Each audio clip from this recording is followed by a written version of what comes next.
नवरात्रि में ये 4 फूल चढ़ाने वाला कभी निर्धन नहीं होता।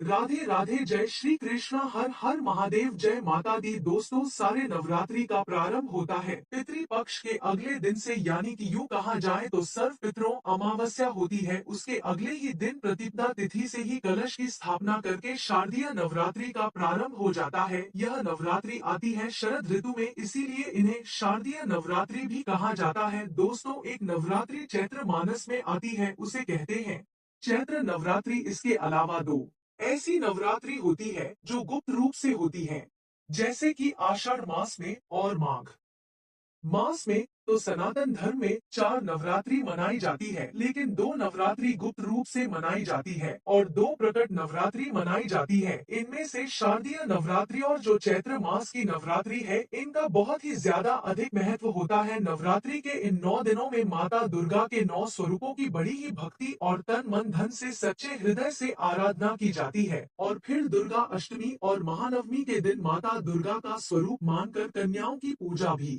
बड़ी ही श्रद्धा भाव से की जाती है और हवन भी किया जाता है। और इसके बाद इस व्रत का समापन भी कर दिया जाता है और फिर अगले दिन बड़े ही धूमधाम से रावण की मूर्ति बनाकर उसमें अग्नि लगाकर दशहरा मनाया जाता है। अब बात करें कि प्रतिपदा तिथि कब से प्रारंभ हो रही है, कब समाप्त हो रही है और नवरात्रि की प्रतिपदा तिथि का व्रत हमें कब धारण करना होगा। राधे राधे, जय श्री कृष्णा, जय माता दुर्गा की। दोस्तों, 2024 शारदीय नवरात्रि शुरू होने से पहले अपने भवन से, अपने घर से, अपने घर के मुख्य द्वार से तुरंत हटा दीजिएगा यह चीज, वरना माता शेरावाली ऐसे घर में कभी भी प्रवेश नहीं करती है जिसके घर में होती है यह वस्तुएं। आज ही इस वीडियो को देखने के बाद घर से बाहर फेंक देना इन चीजों को। अगर आपने यह चीज घर से बाहर नहीं फेंकी तो माता रानी आपके घर में कभी भी नहीं आएंगे। व्रत रखने का आपको कोई भी फायदा नहीं होगा। दोस्तों, नवरात्रि का जो विशेष पर्व होता है, जो नवरात्रि की नवरात्रि होती है, यानी नवरात्रि आपको बता दे, जो नवरात्रि के पूरे 9 दिन होते हैं ना, वह गंगाजल की एक एक बूंद की तरह ही पवित्र होते हैं। जिस तरह गंगाजल एकदम से पवित्र होता है, नवरात्रि के 9 दिन भी उसी समान पवित्र होते हैं। यह शुभ 9 दिन के लोग भक्तों के जीवन में विशेष फलों की सौगात लेकर आते हैं। आपको बता दें, साल 2024 में इस साल माता दुर्गा ना तो शेर पर सवार होकर आ रही है और ना ही किसी और सवारी पर आ रही है, बल्कि वह इस बार पालकी में सवार होकर पृथ्वी लोक पर पधारने वाली है। शास्त्रों में बताया जाता है कि ऐसी मान्यता होती है, अगर शारदीय नवरात्रि पर यदि माता दुर्गा का आगमन उनके वाहन शहर पर नहीं होता है बल्कि पालकी पर होता है, तो ऐसी मान्यता होती है कि माता दुर्गा का पालकी पर सवार होकर पृथ्वी लोक पर आना बहुत ही ज्यादा शुभ और मंगलकारी माना जाता है। जीवन एकदम से सुखमय हो जाता है, भक्ति का आनंद भरपूर भक्त जनों को मिल जाता है और इन 9 दिनों में भक्ति माता रानी की सच्चे हृदय से भक्ति करके उनकी कृपा प्राप्त करते हैं। दोस्तों, इस बार नवरात्रि पूरे 9 दिनों तक ही मनाई जाएगी। ना तो नवरात्रियों में एक भी दिन काम होगा और ना ही नवरात्रियों में एक भी दिन ज्यादा होगा। पूरे के पूरे 9 दिनों तक यह बड़े ही धूमधाम से नवरात्रि मनाई जाएगी। माता वैष्णो देवी की विशेष रूप से पूजा आराधना की जाएगी। दोस्तों, शारदीय नवरात्रि का महापर्व इस बार साल 2024 में 3 अक्टूबर यानी कि गुरुवार के दिन से शुरू होने वाला है, जिसका माता रानी के भक्त बड़ी बेसब्री से इंतजार कर रहे हैं। और दोस्तों, अक्टूबर 12 को शनिवार के दिन माता रानी की नवरात्रि का समापन हो जाएगा। शारदीय नवरात्रि के दौरान माता दुर्गा जी बहुत ही ज्यादा प्रसन्न मुद्रा में होती हैं। कहने का मतलब यह है कि अगर आप शारदीय नवरात्रि के दौरान माता रानी जी की थोड़ी सी भी पूजा पाठ साधना करेंगे तो आपको उनका आशीर्वाद और वरदान जरूर प्राप्त होगा। दोस्तों, नवरात्रि के किसी भी दिन नहाने के पानी में डाल देना, यह एक चीज स्वप्न में माँ दुर्गा आपसे बात करेंगे, सपने में साक्षात माँ दुर्गा दर्शन देगी। दोस्तों, नवरात्रि के पूरे 9 दिन देवी माँ यानी कि दुर्गा माता की आराधना करने के लिए समर्पित होते हैं। ध्यान से सुना, जो साधक, जो भक्त माता रानी की जितनी ज्यादा कठोर तप एवं व्रत करते हैं, कठोर नियमों का बड़ी ही सच्ची श्रद्धा के साथ पालन करते हैं, उसे माता रानी उतना ही ज्यादा प्रसन्न होती है और उतना ही ज्यादा उसे फल भी प्रदान करती है। हमारे साथ कई ऐसे सड़क एवं साधकाएं जुड़ी हुई हैं, जिसे स्वप्न में माता दुर्गा के दर्शन हो चुके हैं। माता दुर्गा गा को प्रसन्न करने का एक ही सरल माध्यम होता है जो मध्य आज की इस वीडियो में हम आप लोगों को बताएंगे। वीडियो को बड़े ही ध्यान से देखना, जरा सी भी अगर आज की वीडियो आपने मिस कर दी तो माता रानी के दर्शन से आप वंचित रह जाओगे। माता रानी के दर्शन करना कोई बड़ी बात नहीं है जी। वीडियो में बताएंगे कि किस विधि से कोई भी व्यक्ति माता दुर्गा के दर्शन प्राप्त कर सकता है। माँ दुर्गा अपनी भक्तों को प्रसन्न होकर के दर्शन देती है, लेकिन आपको श्रद्धा एवं विश्वास बनाए रखना है। विश्वास बनाए इसीलिए रखना है क्योंकि अगर विश्वास जो है आपका डगमगा जाए कि श्रद्धा माता के प्रति डगमगा जाए तो माता रानी के दर्शन करने से आप वंचित रह जाओगे। माँ दुर्गा दर्शन देकर के आपसे बात करेंगे, आपको स्वप्न में दर्शन देगी। तो कौन सी उपाय से माता रानी आपके दर्शन देती है? हमें नहाने के पानी में क्या डालना चाहिए जिससे माता रानी दर्शन देंगे? सर्वप्रथम तो हम आपको यह बताना चाहेंगे, आपको जो है देह एवं अंतरात्मा को पवित्र करना पड़ेगा। देह एवं मंत्र आत्मा को पवित्र करने के लिए नहाने के पानी में आपको कुछ सामग्री जो हम आपको बताएंगे, कुछ वनस्पति के बारे में बताएंगे, कुछ पवित्र चीजों के बारे में बताएंगे जिसे डालने के बाद आपकी देह की पवित्रता बनी होगी, अर्थात आपकी जो देह है वह एकदम से पवित्र हो जाएगी। और अगर आपकी मन वचन कर्म देह पवित्र होते हैं तो माता रानी बड़ी ही आसानी से आपके प्रश्न हो जाती है, आपकी पुकार बड़ी आसानी से उन तक पहुंच जाती है। और माता रानी चाहे अब तो आपको शीघ्र ही साक्षात दर्शन दे देंगे, स्वप्न के माध्यम से दर्शन दे, लेकिन माता रानी दर्शन तो निश्चित ही देती है। हमारे साथ कई ऐसे सड़क साधकाएं भी जुड़े हुए हैं जिन्हें माता रानी के दर्शन हो चुके हैं। कुछ गुप्त बातों को हम भी अपने जीवन में नहीं बता सकते, लेकिन बताना चाहेंगे, इस उपाय से माता रानी बिल्कुल ही हमको दर्शन नहीं देती है। अगर आप कुछ गलतियों को कर देते हैं तो दोस्तों आप सभी को तो पता है कि नवरात्रि के समय में नियम एवं संयम का पालन बनाए रखना बहुत ही ज्यादा आवश्यक होता है, तब माता रानी के दर्शन होंगे। लिए इस वीडियो में सर्वप्रथम उन्हें नियमों के बारे में जान लेते हैं, फिर दर्शन करने के लिए कौन सी चीज में आपको पानी में डालकर नहाना है वह भी हम आप लोगों को बताएंगे। धार्मिक मान्यताओं के अनुसार कहा जाता है कि माता रानी का वास इस घर में होता है जहाँ पर सदैव यानी कि नवरात्रि के दिन में साफ सफाई का विशेष रूप से ध्यान रखा जाता है। जो लोग अपने घर में गंदगी रखते हैं, गंदगी में रहते हैं, माता दुर्गा उन पर कभी भी अपनी कृपा नहीं बरसती है। माता दुर्गा की कृपा प्राप्त करना चाहते हो तो साफ सफाई हमेशा ही बनाए रखनी होगी। जिस स्थान पर माता दुर्गा की मूर्ति विराजमान होगी, कलश स्थापना होगी, उसे स्थान को साफ रखना बहुत ही ज्यादा आवश्यक है। उसे स्थान की वातावरण को पूर्ण रूप से आपको पवित्र रखना जरूरी है। जो व्यक्ति दूसरे लोगों का अपमान करते हैं उनसे माता रानी सदैव नाराज रहती है। नवरात्रि के समय में एक बात का विशेष रूप से ध्यान रखना चाहिए कि किसी का अपमान नहीं करना चाहिए। माँ उन लोगों से प्रसन्न रहती है जो लोग सभी लोगों का मान सम्मान करते हैं, जो लोगों को सम्मान देते हैं, जो दूसरे लोगों को आदर करते हैं। उनकी आर्थिक समस्या को भी माता रानी तत्काल ही दूर कर देती है। ऐसे व्यक्ति को गरीब नहीं रहने देती। धार्मिक मान्यताओं के अनुसार व्यक्ति को अपनी क्षमता के अनुसार दान जरूर करना चाहिए, चाहे आप करें या ना करें किसी पर्व में। लेकिन नवरात्रि के समय में धार्मिक मान्यता के अनुसार कहा जाता है कि व्यक्ति को अपनी क्षमता के अनुसार दान जरूर करना चाहिए। दान का जो फल होता है कई गुना बढ़कर की प्राप्त होता है। दान को एटीएम मशीन के रूप में देखा जाता है। ऐसा कहा जाता है जो लोग समर्थ होने के बाद भी दूसरे की मदद नहीं करते, माता रानी उनसे बहुत ज्यादा नाराज रहती है। माता की कृपा प्राप्त करने के लिए जरूरतमंद लोगों को अपनी सामर्थ्य के अनुसार दान आवश्यक देना चाहिए। और यह भी कहते हैं जो लोग छोटी छोटी बात पर क्रोधित हो जाते हैं, क्रोध करने वाले लोगों से माता रानी सदैव नाराज रहती है। माता की कृपा प्राप्त करने के लिए अपने क्रोध का त्याग कर देना चाहिए। माता दुर्गा इस घर में वास करती है जहाँ शांति होती है, क्योंकि देवी देवताओं का जो मुख्य स्थान होता है वह शांतिपूर्ण वातावरण होता है। सर्वप्रथम तो जानते हैं, आज के इस वीडियो में आप लोगों को कुछ और जानकारी दे देते हैं। नवरात्रि में आप 9 दिन की पूजा करते हैं, तो नवरात्रि के इन पवित्र 9 दिनों में कौन से 9 प्रकार के फूल माता रानी को चढ़ाने चाहिए इस वीडियो में जानेंगे। जैसे नवदुर्गा के नव स्वरूप कहे जाते हैं, तो नव स्वरूप को कौन कौन से फूल चढ़ते हैं तो आज की इस वीडियो में हम आपको बताएंगे। उसके अंत में हम आपको माता रानी के दर्शन होने का एक जबरदस्त गुप्त तरीका बताएंगे जो नवरात्रि का पहला दिन होता है, यह माता शैलपुत्री की पूजा करने का दिन होता है। माता शैलपुत्री की पूजा बड़े ही विधि विधान के साथ की जाती है। पूजा करने का बहुत ही महत्वपूर्ण दिन होता है। माता शैलपुत्री को सफेद कनेर के जो पुष्प होते हैं, यह बहुत ही ज्यादा प्रिय होते हैं। अर्पित करने से जातक के जीवन में स्थिरता आती है, तनाव दूर होता है। दोस्तों, नवरात्रि का दूसरा दिन माता ब्रह्मचारिणी का पूजा करने का बहुत ही महत्वपूर्ण दिन होता है। जो माता ब्रह्मचारिणी है, बट यानी कि जो बरगद के पेड़ का फूल है, इसे चढ़ाए जाते हैं।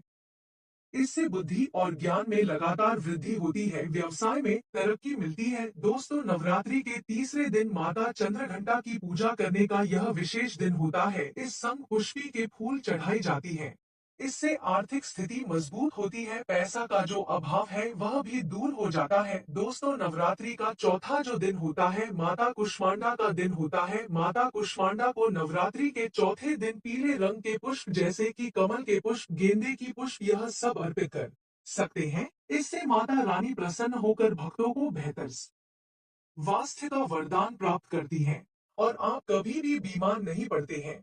दोस्तों, नवरात्रि का जो पांचवा दिन होता है, इस दिन माता स्कंद की पूजा की जाती है। माता स्कंद देवी को पीले रंग के फूल बहुत ही ज्यादा प्रिय लगते हैं। माता स्कंद देवी को कोई भी सफेद कलर की पुष्प भी आप चढ़ा सकते हैं।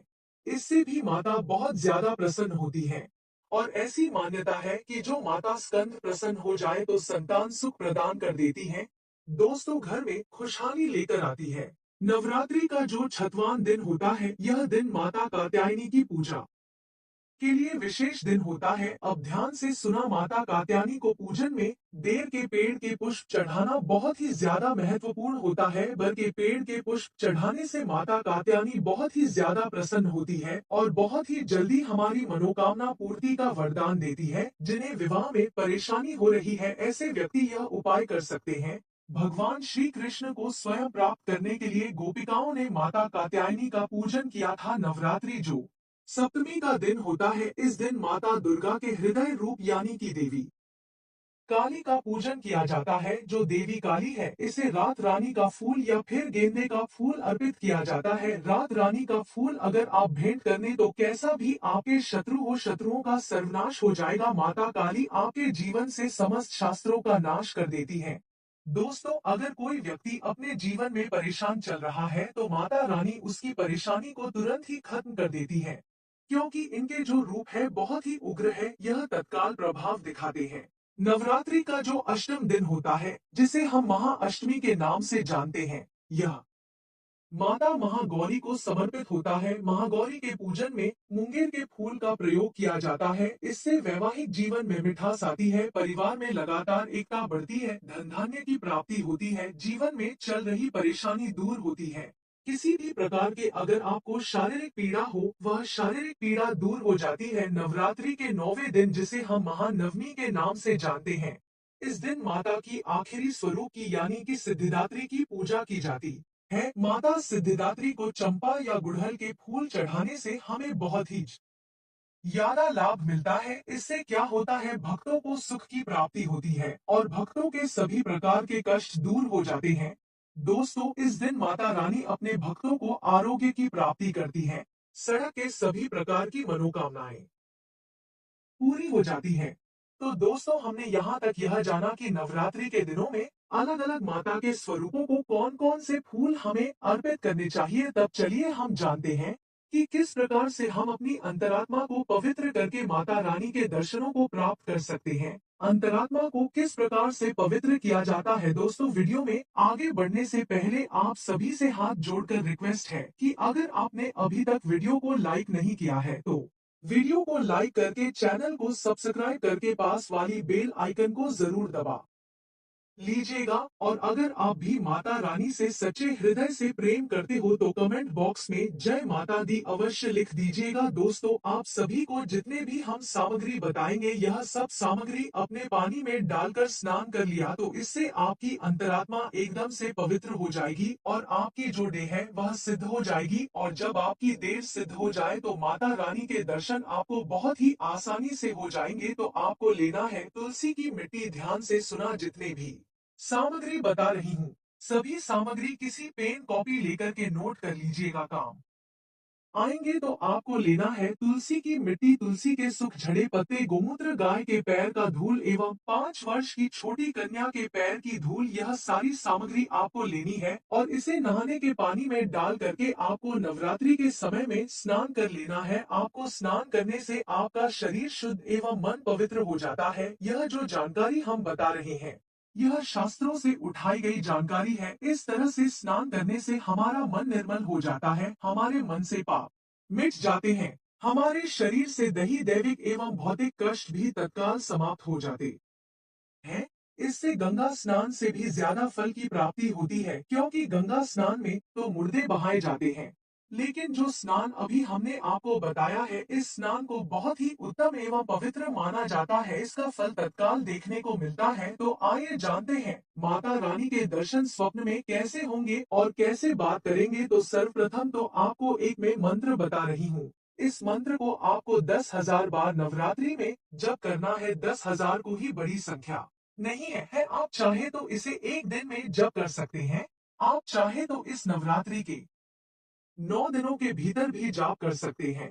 और जो जपने का समय होता है रात्रि को 8 के बाद में, और इसे सूर्य उदय से पहले ही जप लेना चाहिए। इस मंत्र का एकांत कमरे में या फिर पूजन घर में आपको जप करना है और वहीं पर सो जाना है। स्वप्न में माता दुर्गा आपको निश्चित रूप से सब दर्शन देंगे और आपसे बात भी करेंगे। मैं जो मंत्र बता रही हूँ, इस मंत्र के प्रभाव से माता दुर्गा किसी लाल कपड़े में पहने छोटी कन्या के रूप में आपके दर्शन देंगे। अगर आपके तपोबल ज्यादा हुए, अपने कठोर व्रत का पालन किया, आपने संयम एवं नियम का पालन किया, तो हो सकता है इस उपाय से माता रानी आपको साक्षात दर्शन दे। किन इस उपाय से माता रानी के दर्शन जरूर होते हैं और इसमें किसी भी प्रकार का कोई संदेह नहीं है। जितना ज्यादा आप मंत्र हमने बताया है, इस मंत्र का जप करेंगे, उतना ज्यादा आपको माता रानी की कृपा प्राप्त होगी, आपकी ऊर्जा बढ़ेगी और यह देवी देवताओं का भी आपके आशीर्वाद मिलेगा। आपके शरीर में ऊर्जा बढ़ेगी, तब देवी देवता आपके स्वप्न में आपको दिखाई देना शुरू कर देंगे। अब दोस्तों, हम आपको बताएंगे, आपके मन में यह भी आ रहा होगा कि आखिर में वह कौन सा मंत्र है। तो यह मंत्र अब हम आपको बताएंगे। इस मंत्र को सब मित्रों की चाबी कहा जाता है। आप में से अधिकतर लोग बोलते हैं कि हमें जो है मंत्र सिद्ध नहीं हो पाते हैं। कई प्रकार की जो मंत्र होते हैं, अगर हम उनका निरंतर जाप करते हैं तो वह निश्चित ही सिद्ध हो जाते हैं। इस मंत्र को सभी मित्रों की चाबी कहा जाता है और इस मंत्र का जाप करने से माता दुर्गा छोटी कन्या के रूप में लाल वस्त्र धारण किए हुए हमारे स्वप्न के माध्यम से हमसे बात करती है। बस आपको विश्वास बनाए रखना है, श्रद्धा बनाए रखनी है। इस मंत्र को एकांत में जाकर जप करना है। आपको किसी को बताना नहीं है कि मैं इस मंत्र को माता रानी के दर्शन के लिए जप रही हूँ, क्योंकि साधना जितनी ज्यादा गुप्त होती है, उतनी ही ज्यादा वह प्रभाव दिखाई है और इसकी रिजल्ट भी मिलते हैं। और फिर आपके जीवन में अध्यात्म उन्नति होना शुरू हो जाती है और फिर आप दोबारा से वापस आकर हमें कमेंट बॉक्स में जरूर बात कर जाना कि माता रानी आपके दर्शन हुए। अब स्त्री रूप में दर्शन हो जाए, कई लोगों को स्त्री रूप में दर्शन नहीं होंगे, तो कई लोगों को छोटी कन्या के रूप में दर्शन होते हैं। कई लोगों को यानी कि जैसी श्रद्धा उनके अनुसार माता रानी उन्हें दर्शन देती है। तब वह भी निर्भर करता है अब कितने भी कैसा व्रत का पालन कर है। जैसा आपने व्रत का पालन किया है, माता उन्हीं के अनुसार आपके दर्शन देती है। कभी कभी माता रानी 9 रूपों में 9 छोटी कन्या के रूप में दर्शन दी जाती है। मंत्र बता रही हूँ। ओम हरि क्लीं चामुंडाय विच्चे। ओम ग्लौं क्ली जू सह ज्वालय ज्वालय ज्वल ज्वल प्रज्वल प्रज्वल हरि क्ली चामुंडाय विचे ज्वलहा सन लं क्षम फट स्वाहा।